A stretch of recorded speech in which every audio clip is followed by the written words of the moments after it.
Hi, everyone. The other day, a post from a senior software engineer stopped my scroll on LinkedIn. The advice? Limit your use of AI to things you cannot do without it. If you can do something without AI, even slower, do it yourself. Never let AI manage your Git commits, because how you create commits is what defines you as a developer. Never let it debug hard bugs, dig line by line. Your brain will thank you. Over 100 likes. Clearly it resonated, but read it again and notice who every single rule is about. His code awareness, his brain, his enjoyment, his identity as a craftsman. Every rule optimizes for one person, the author. And if coding is your hobby, fine. Carve wooden spoons by hand, write your commits like poetry. Your time, your rules. But he is a senior software engineer. This is his job. Someone pays him a salary. And the moment you are employed, the question is not, what makes me a better craftsman? It is, what do I bring to the company? Do something without AI, even if you lose time. Whose time? Not his employer's. That is like a delivery driver taking the long route so his navigation skills do not atrophy. The company is not paying for artisanal, handcrafted commits. Nobody was ever promoted for the elegance of their Git log. The company pays for shipped working software. Craftsmanship is the means. Delivered value is the job.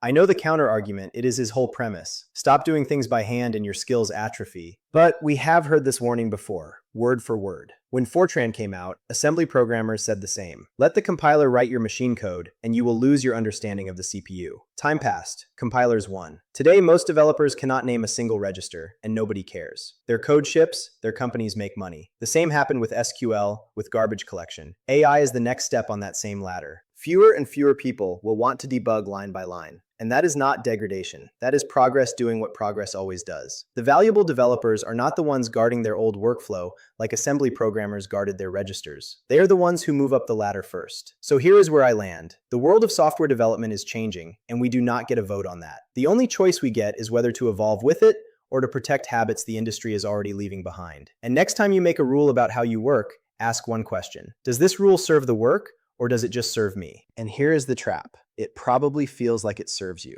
Protecting your craft, keeping your skills sharp, it feels like protecting your career. The assembly programmers felt the same way. They were sure their deep knowledge of the machine was their job security. Then the industry moved up the ladder, and nobody needed them anymore. So a rule that serves neither the work nor your future is not craftsmanship. It is standing still while the ladder moves. If you disagree, and some of you will, tell me in the comments. Thanks for watching, and see you in the next one.